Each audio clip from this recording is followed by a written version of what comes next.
فينسان فيلم فان غوخ، بلا شك كنكون تعديت ليه على سميتو. ما علينا. هو رسام هولندي تولد في هولندا في سنة 1853 ومات في فرنسا في سنة 1890. عاش غير 37 سنة. سبب الوفاة ديالو إصابة في صدرو من طلقة نارية ديال الشوتغان. كاين اللي كيقول انه تقتل وكاين اللي كيقول انه هو اللي تيرا في راسو وانتحر. عاش مدة قصيرة، ولكن من بعد الوفاة ديالو غيولي واحد من أكثر الشخصيات الشهيرة والمؤثرة في تاريخ الفن الغربي. في ظرف عقد واحد نشأ ما يقارب 2100 عمل فني، ومنهم 860 لوحة زيتية. معظم هاد اللوحات رسمهم في العامين الأخرى من حياته. فان غوخ كان كيتنعت بدماد ارتست او الفنان المجنون، حيت كان كيعاني من امراض عقليه وهلوسات اللي خلاتو يدير شي بلانات في شكل. اشهرها هي مني قطع ودنو عطاها لواحد بائعة الهواء. واخا هكاك فينسنت من بعد داك الحادثه كان كيمر بتأرجح شديد بين الجنون والابداع، وانتج في داك الفتره لوحات من اشهر الاعمال ديالو، منها الليله المنجمه The Starry Night والقزحيه Irises. فينسنت فان غوخ هو شخصية غنية عن التعريف. الميراث، الرسائل والأعمال الفنية ديالو خلات تأثير كبير، وكاين بزاف ما يتقال عليه. لكن في هذا الفيديو بغيت نركز بالضبط على واحد الشيء في حياته اللي تال الانتباه ديالي، اللي هو علاقة فان غوخ بالعزلة واللمسات ديال الوحدة اللي كتواجد في اللوحات ديالو.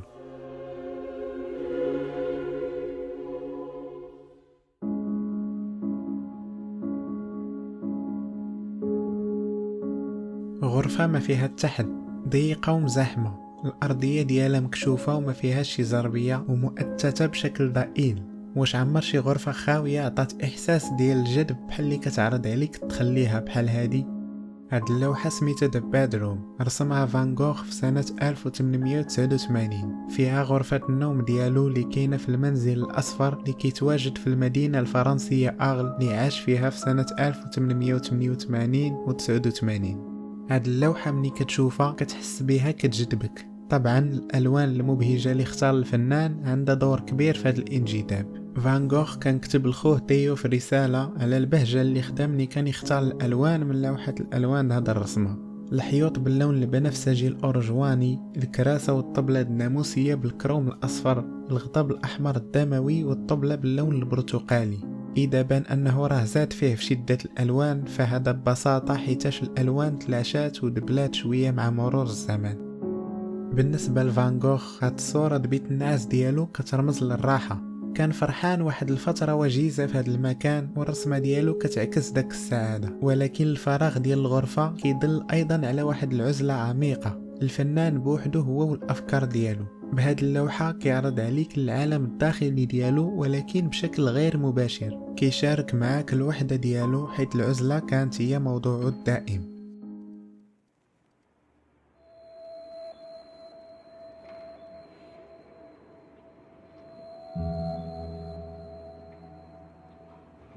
كنواجهو العزلة في الفن ديالو بزاف في الطبيعة. هاد اللوحة سميتها شارع أشجار البتولة وأشجار الحور، ترسمات في عام 1884، قبل ب5 سنين من رسمة غرفة النوم اللي شفنا قبل.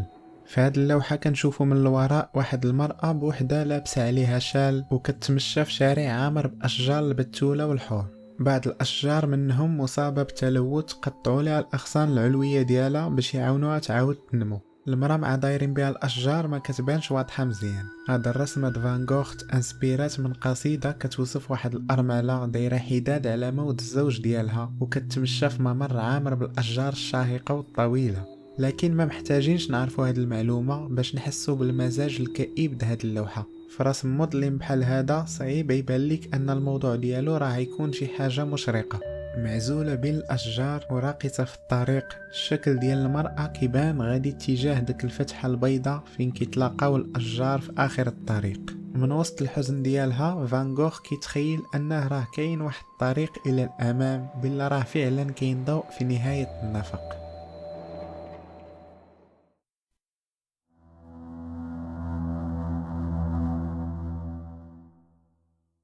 أشجار بدون جذور، ترسمات هي في سنة 1884، نفس السنة فين ترسمات الرسمة اللي شفنا قبل.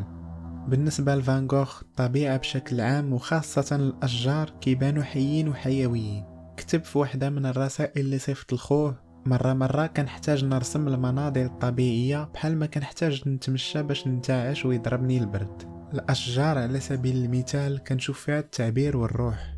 صف ديال الأشجار بدون جذوع كتبان لي مرة بحال شي تجمع د رجال أهل البيت، ولكن الطبيعة كانت كتعيه أيضا. فيتكتب: المشاعر اللي كتشدني ملي كنواجه الطبيعة كتقدر توصل بيا إلى حد الإغماء، والنتيجة كتكون شي 2 سيمانات أو أكثر ما كنقدرش نخدم فيهم في خطرة.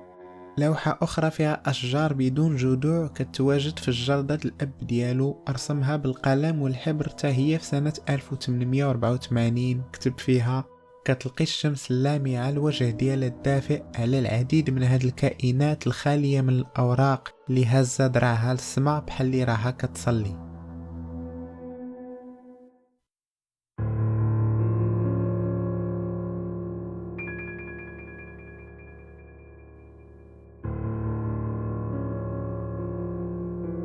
لوحة الشجرة الباكية ترسمات في 1889. كنشوفوا فيها منظرة الحديقة العامة جات في الشارع اللي فيه المنزل الأصفر اللي عاش فيه فان غوغ في مدينة آل، نفس المنزل اللي شفنا منه في البداية رسمة غرفة النوم. هاد اللوحة الشجرة الباكية كتذكرني بلوحة أخرى اللي رسمها 5 سنين قبل في عام 1883 اللي هي لوحة المرأة الباكية. واخا بجوج كيبكيو، فان غوغ هنا كيجسد الشجرة ولكن كيجمد المرأة. مني كنشوفو في المرأة في الصورة كتبان كأنها جماد بحال اللي الوقت واقف عندها، بينما الشجرة كتبان أنها حية وتقدر تتحرك. هنا الفنان كيعكس الأدوار ديالو، المرأة كتبان واحلة وغارقة في اليأس وعقدة مليئة بالحزن المتجدر نحو الأرض، بينما الشجرة المركزية الطويلة اللي كتبكي كتحس أنها متحررة من الجذور ديالها وواجدة باش تتحرك من داك البلاصة في أي لحظة، ربما أنها تبكي دموع الفرح وليس الحزن.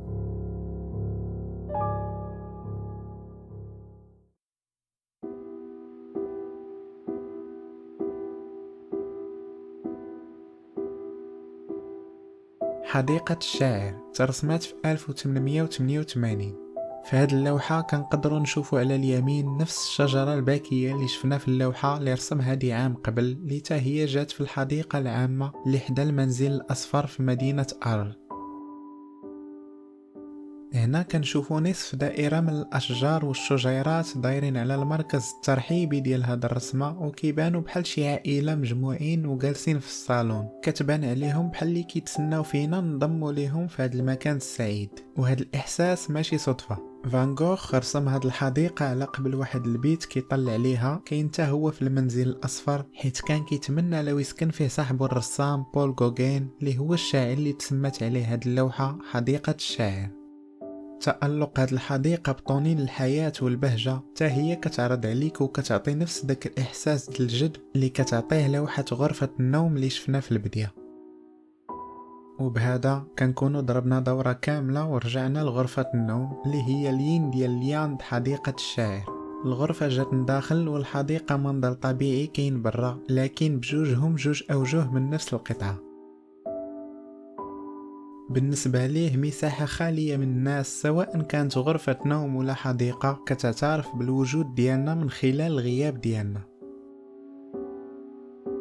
واخا كان كيبغي العزلة ديالو، فينسنت ما كانش منعزل، كان كيبغي الناس وكان منفتح واجتماعي ودار صداقات مقربة ودائمة.